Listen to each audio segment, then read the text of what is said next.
Welcome to the April session of the Georgetown Center for Business and Public Policy's Little Nuggets of Tech and Telecom with Carolyn and Jen. Hi, Jen. Hi, Carolyn. How I'm are without you? my sign today because I'm in New York. I was going to say, where are you now? You're in New York as opposed to Chicago. Good to see you. Good to see you. I'm really excited about the conversation today. I know our key guest is quite the expert, and as you know, I'm a nerd for specialists. So why don't you go ahead and maybe Perfect. introduce him to our guests, and we'll get started. Well, we're really excited for our April speaker to have Alex Besen of the Besen Group, founder and CEO, I guess. Alex, welcome. Thank you, Jennifer. Alex, just for the audience, when I used to sit in the analyst seat, Alex was instrumental to helping me kind of navigate everything, spectrum world, shared spectrum, and all that. So, Alex, maybe just take a minute to talk a little bit about your specialty at the Besen Group, and then we can jump right into questions. Okay. Yeah. So we offer strategic advisory, business development, market research, and training services, Jennifer, to private networks today. And that's been our focus for the past 6 years now. That's, of course, includes our key insight into spectrum, existing spectrum, as well as the upcoming spectrum that will be available for enterprises as well as mobile operators. Terrific. Great. Well, and maybe just starting off, private networks have been all the rage. The discussion we've had, Carolyn and I had conferences around this very topic. Maybe just starting with a broader question, have private networks live up to the hype they've been given? What do you say? Yeah, so basically, Jennifer, in my opinion, what the mobile network operators have been focusing on is acquiring the spectrum initially for 5G and then investing in the infrastructure. So, but the 5G is not going to be for consumers, it's going to be for businesses, right? So, and when we talk about businesses, that's where the private networks come in, right? Yeah. So, and we are talking about different, I would say, verticals, from mining to healthcare, manufacturing, education. So it's been, I would say, some segments we've seen some lots of activity, and some segments is moving very slowly. Because I would say there are a couple of reasons. The CIOs of those enterprises, trying to understand the economic benefits of this private networks has been challenging. Right. So today they've been using Wi-Fi, as the number one connectivity technology. So they are always questioning why we need to get a LTE or 4G or 5G network at our locations and facilities, right? So what we see, some of the operators or some of the system integrators, are leading in each vertical, trying to demonstrate the economic benefits of these private networks to enhance their existing operations, to have a better, I would say, connectivity options as well. Yeah. Let me jump in here, Alex, and maybe take a step back as the person who tries to find sort of a common theme and do some education inside the Beltway. There's a lot of confusion, as there always is when we talk about spectrum. But I think there's a lot of confusion inside the Beltway as to what exactly a private network is. And when you see articles talking about 5G solutions for private networks, I think people are very confused because when they say 5G, at least inside the Beltway, so these are not technologists, most folks are thinking and have in their mind the incumbent mobile network operators. When they hear about private, they think, oh, that's just all stuff happening in the unlicensed spectrum.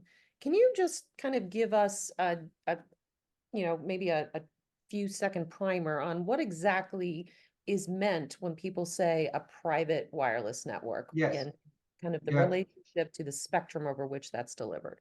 Right. So, Carolyn, in our definition, a private networks is a dedicated network for consumers, businesses, and Internet of Things. It can be based on licensed spectrum, unlicensed spectrum, or shared spectrum. Okay. So private networks really have nothing. That's our definition. Yeah, that's our definition. Yeah. But you can use multiple different spectrum. For example, at a hospital, for example, if you look at it, they are using a mid-band spectrum and high-band spectrum. Depending on the use cases, they can mix and match the spectrum to meet the needs of the use case of the hospital or the institution. Mm-hmm. So would you say that what we're seeing, are you seeing more of the incumbent mobile network operators starting to provision private 5G networks for enterprise users? And the reason I ask that is my sense is over the years, the network operators have been building out coverage, and now they're going in and they're densifying, which to me would seem an opportunity for them to really offer private network services as a real, emerging set of services that they're building out to, as opposed to just the scale nationwide networks. Yeah, I mean, we see two different set of players, Carolyn, in the market. On the first one is the mobile network operators. They've been moving slowly, acquiring the enterprise customers. And I think there's, in my opinion, they are waiting to deploy 5G standalone networks. Okay, Right. so the only operator today has a 5G standalone in the US is T-Mobile. Mm-hmm. And they have did I believe one or two I would say deployments in Las Vegas at the in the fall, and I think they did one in at the PGA tournament last year as well. Mm-hmm. So with the 5G standalone, I think the opportunities are going to be much bigger, and it will be able to share that network with different enterprise along the different verticals, right? So they can do that on a dynamic basis, right? So today they are not able to do that. They can still share the network, but they cannot do it on a dynamically, right? That's the major, I would say, benefit of a standalone network in a network slicing mechanism. But the other players are very active in the market is system integrators, right? So they are I would say they bring all the parties together, especially on the CBRS spectrum, the shared spectrum, right? They bring the RAN vendors, they bring the the hardware, they bring all the parties, the SaaS vendors as well, to target the enterprises with their solutions, right? So, and they some verticals we've seen lots of track, like education side. Some has been very slow, but in the capital area, in the Beltway, I think the number one customer is the DoD, right? So they are the largest private 5G customer today, and they have been using it at the military bases. They've been using it at multiple warehouses. So I think the opportunities are great if anyone, if the system integrators or operators, working with the government, especially here in Washington D.C. But other sectors are also, becoming, a little bit more, available for the system integrators. Looking at some manufacturing side, healthcare, is moving slowly, and let me ask, and I don't mean to occupy all of the question asking role here, Jen, but you mentioned network slicing, Alex. Do you think network slicing presents a competitive pressure on private private networks? Not necessarily, Carolyn, because I would say it's complement each other. They complement each other. Right? Yeah, I think they don't. If let's say, we are talking in the U.S. market, right? If there was no available spectrum for private networks, then there's, all the enterprises that they're obliged to go to operators, right, for the network slicing. But there is a spectrum available, which is a CBRS spectrum, and maybe the additional spectrum coming up as well will be available for those enterprises. So they can mix and match the spectrum depending on the use cases, right? So they can maybe use the spectrum at the warehouse, their own spectrum. But if they wanted to access the macro network, they can use they do a network slice, or they can do a hybrid model with one of the mobile network operators. So they can do that. Yeah. Alex, you mentioned CBRS spectrum, and I wanted to kind of put a pin in that one. What is your opinion? Because you have, it seems like, two very divided camps, which say it's been one of the greatest successes in wireless, and others who say it's been one of the greatest disappointments because SAS doesn't work, et cetera, et cetera. Kind of, what say you? What camp are you in? Yes, I will say, Jennifer, CBRS spectrum, I think is a good spectrum for depending on not for all the use cases, so that's what I'm going to say, right? Because I'm an industry analyst or / consultant, so I'm neutral there. So again, if depending on the enterprise use, maybe it will be depending on where they are located. You have to also understand, are they located on the coastlines, right?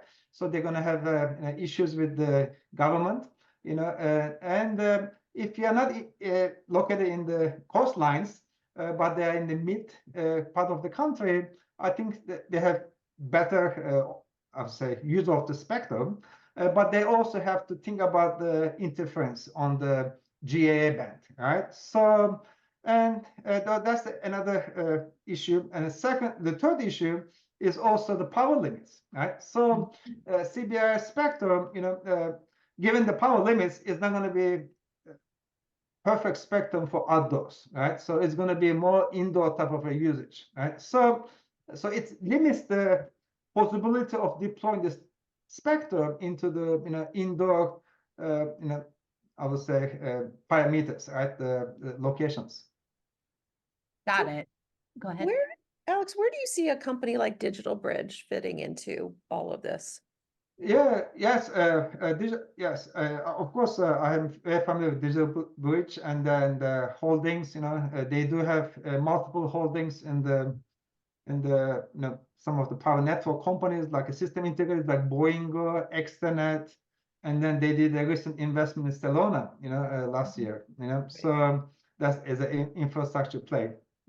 So I think what they could do is on the Boeing side and the Extenet side, they can constellate those two as one, because I think there's some overlapping between the two.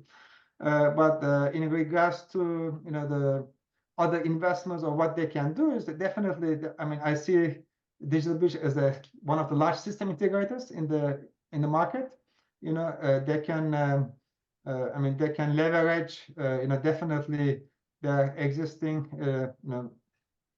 companies to target the different verticals. I think some of the verticals, I remember on the Boeing side, they do lots of airports, they do commercial real estate, military bases, and venues, so there's lots of opportunities there, given their CBRS spectrums available, and some of those venue holders or the enterprises are looking for private networks or neutral host networks as well. So that's also very hot subject, Caroline. So neutral host networks, I think, should be the Digital Bridge's main focus. If I was the chief strategy officer, I would definitely give them this recommendation. Focus on the neutral host business for given the system integrators capabilities.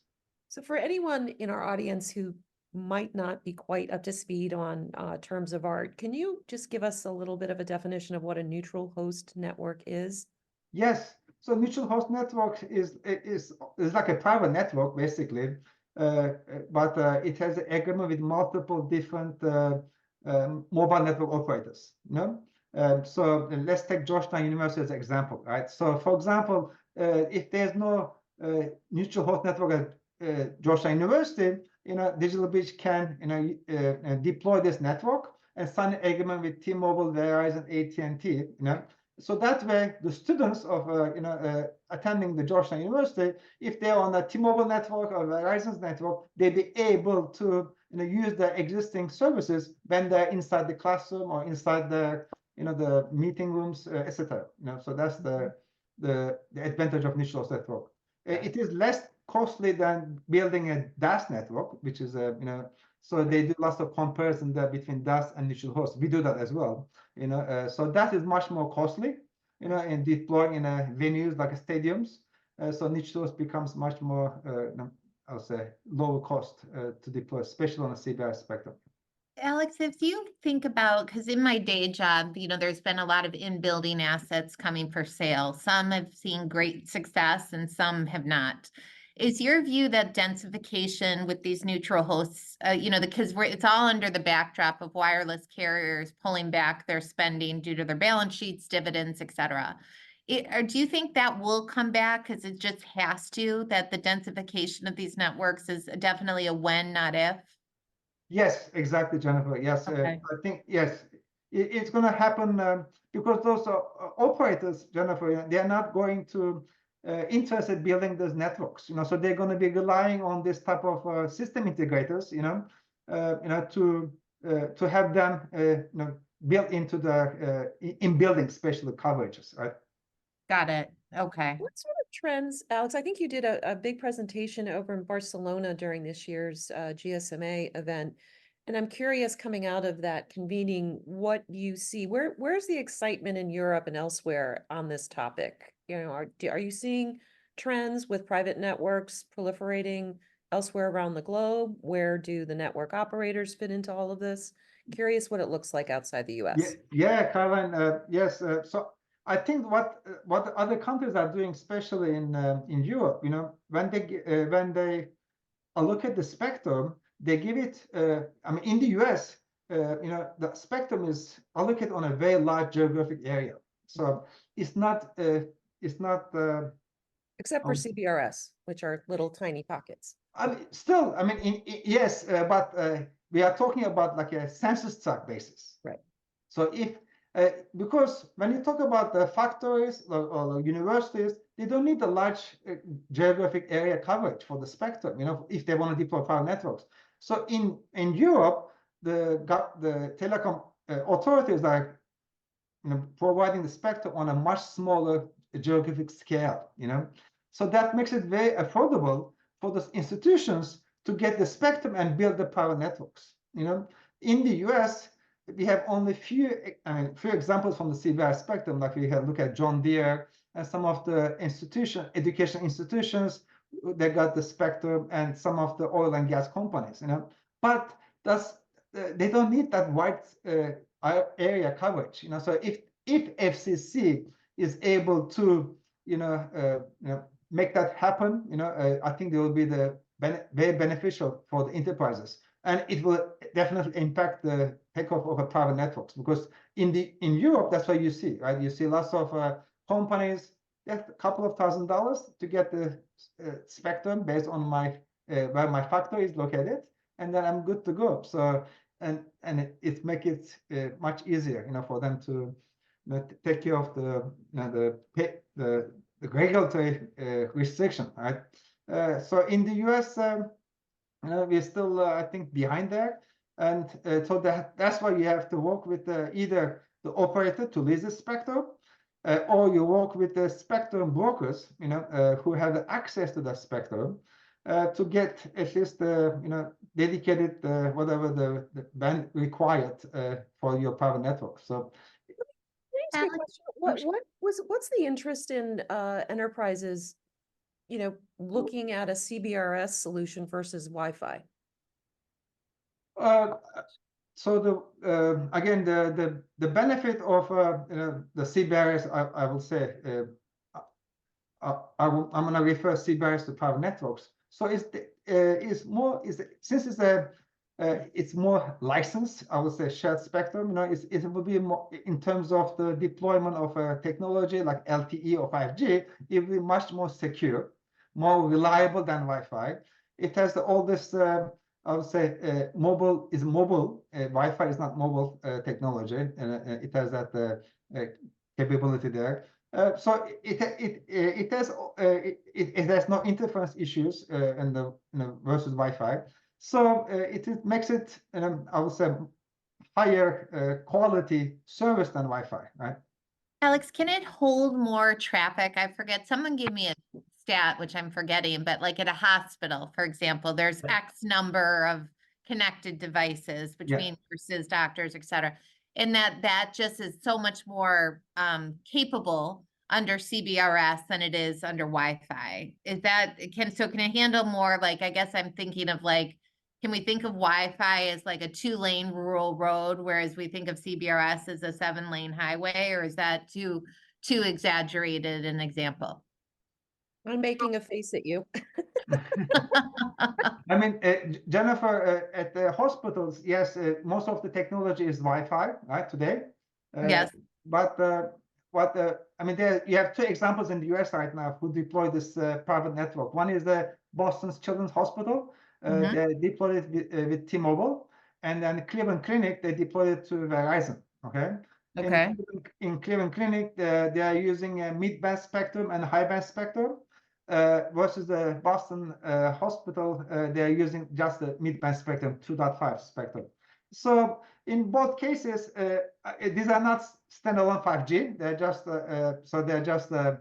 traditional 5G networks. So I mean, in terms of the usage is very preliminary right now. Jennifer is not a big tech upgrade in those 2 hospitals yet, but as the devices will be available, especially on the 5G, you need to have the iPads with the 5G connectivity, and also the IoT devices. Some of those hospital equipment today is not equipped with the 5G, so sensors and things like that. So once those are available, I think you will see a better use cases coming from the hospitals as well, or in other factories, It was my sense, Jen, too, that you experience congestion on Wi-Fi just like you do in any other, spectrum situation. Whereas, your licensed 5G and then the CBRS construct, you are for CBRS, you're somewhat more protected. Under 5G license, you have guaranteed interference protection, whereas Wi-Fi, you have none of that. So I think, and then going back, Alex, to your security point, Wi-Fi, especially in these sensitive areas like hospitals, right, where there's patient information and all kinds of things you don't want out there in the world, Wi-Fi, I think, was less desirable because of those security concerns. I am chuckling when you say Wi-Fi is not a mobile technology, because that is obvious, but there are so many folks inside the Beltway that don't understand that about Wi-Fi. In their view, Wi-Fi essentially can easily replace CMRS and all other, licensed spectrum. And it was just helpful to hear such a definitive point expressed to dispel the confusion. Sorry, Jen, go ahead. I was just going to ask a longer term question. The wireless carriers are obviously in private networks, but so are the cloud providers. I mean, if you look at Microsoft's acquisition of Affirm Networks, that was purely, as I understand it, really to get into the private networks. If I can ask you to pull out your crystal ball, 5 years from now, who is more front-footed in the private network side? Is it the wireless carriers, not asking you to pick one, or the cloud service providers? I will say neither of them, Jennifer. I'm going to pick the system integrators. Oh, okay. Okay. And names on that list would include just system integrators such as Accenture, IBM, KPMG, those are the guys. Got it. That's interesting. Yeah. Because they're doing such a great job in other areas of their businesses. Yeah. Interesting. I mean, in my opinion, Jennifer, why I picked the system integrators, because they have the key IT expertise, right? Working with these enterprises. So they are like the intermediary. They can bring all the parties together, and they understand the network infrastructure. They understand IT infrastructure, and then they are the one who can put all the elements of the power network, right? Interesting. What about the chips guys? I mean, I to your point earlier in this conversation, you have more and more now, and even the operators, right? You have a very diverse spectrum portfolio. And as an integrator, you're coming in and you've got to be able to put all of these different, Mhm. spectrum-based solutions so that they work seamlessly. What role are the chip and the, OS and all of the other pieces of the ecosystem? Where do they fit into all of this in terms of Yeah, making stories? Carolyn, yeah, so system integrators will be, again, the main point of contact, as they bring in those, all the parties together, depending on the enterprises' needs and their use cases, right? So if they're looking for XYZ specific chip, they will have an agreement, the partnership agreement with the chip manufacturers. If they need the RAN vendor, like a specific RAN, they have agreement with the RAN vendors. So they are the one, I will say, to bring all this together for the enterprises. The only thing they don't have, Right. they don't have the license spectrum, right? So they are always, they are depending on the share spectrum, like CBRS or any other share spectrum coming up. So that's the only disadvantage, in my opinion, for system integrator. Can I just ask my last thing on CBRS? So what is it, 9, 10, 11 years, right, since this experiment was launched? It was my impression they only have about 200,000, maybe less than 200,000, I call it subscribers, even though they're not really subscribers, and that most of the usage appears to be to offload back office, traffic. So cable guys, Verizon being one of the biggest winners, and they have said it very clearly. What I find so interesting about this, it's been out there for a while, you don't have a lot to show for it. And the question I have for you is, why do you feel that is where the FCC needs to be doing more of, given the relative low dollars in investment, because it's not as expensive to build out as you do on licensed 5G, the relatively very small number of folks that they have as customers on this spectrum, and obviously, because of all the restrictions on it, the very, very few number of dollars that were actually generated for the Treasury. So I guess I'm curious, why CBRS? Why do you think that is where the FCC needs to do more of? Yeah, I think, Caroline, again, is in my opinion, I think because of the limitations of CBRS spectrum, it also impacted the business uptake, from the enterprises, right? So they cannot use the spectrum outdoors, right? Because of the power limits, right? So that limits over let's say you have the pie, right? Half of the pie is gone, right? So now you are looking at the indoor, right? So for indoor, what are your options? The number one option for you is connectivity, and that comes in the neutral host, right? So that's why most of the players today, they focus on the neutral host business model, based on the CBRS spectrum. And some operators do support that, and some operators don't support it, such as Verizon, for example. They don't support the CBRS spectrum, So T-Mobile and UScellular, they do, and I think AT&T as well. So that's also limiting the Verizon customers. For example, if I was a student at Georgetown University, on the Verizon network, I'll not be able to use my phone if I'm at the Georgetown University. So you think that's going to be harder in terms of making using the spectrum, right? So I think in the future, if upcoming share spectrum coming available for enterprises, it has to be makes like power limits. It has to make sense for not just the indoor users, but also for the outdoor users as well, because there's going to be lots of applications and use cases looking at the outdoors as well, right? So this is where the discussion with a very big highlight by DoD last week at CTIA is now on dynamic spectrum sharing, which CBRS is not dynamic sharing. And even DoD actually it was NTIA in their National Spectrum Strategy Implementation Plan noted, with input from DoD, that when they're looking at defining and operationalizing DSS, it should not be premised on CBRS. So I just thought that was very interesting. No, that's great. Yeah, that's great. I think definitely with the 5G standalone, Caroline, there will be also the dynamic spectrum sharing. It will be more commercialized by then. In a couple of years, I would say. Alex, is that, just wrapping it up, is that the kind of the milestone we really need to see this standalone networks happen for the gates to open in terms of private network, or what's the bottleneck right now? I think the bottleneck, Jennifer, I think definitely that's one of the bottlenecks. I would Okay. say, definitely we would like to see more dynamic spectrum sharing available, for enterprises. The second bottleneck, I think, Jennifer, is understanding the ROI, right? The economic benefits of deploying these private networks.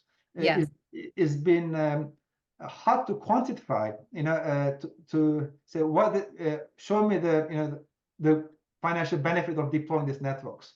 That's been challenging for the operators, challenging for the system integrators, and challenging for other parties as well. So that's why we have developed the industry first, Jennifer, Yes. TCO tools, business case tools, to demonstrate the ROI to each enterprise.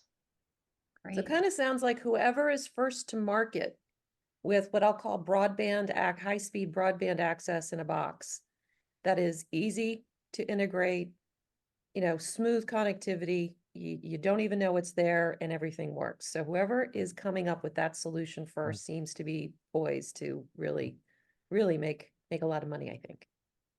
Yes, Carolyn, and also, I mean, I will add fixed wireless access has been also very as a popular choice for some of the enterprises, utilizing the CBRS spectrum, especially in the rural areas, right, of the country. So, and there is no interference; it's just a simple private network there. Right? Well, I think that brings us to 12:30. I can't thank you enough, Alex, for making the time to join us. Really, really great conversation. Really appreciate your insights. Jen? Don't count out the system integrators is my takeaway.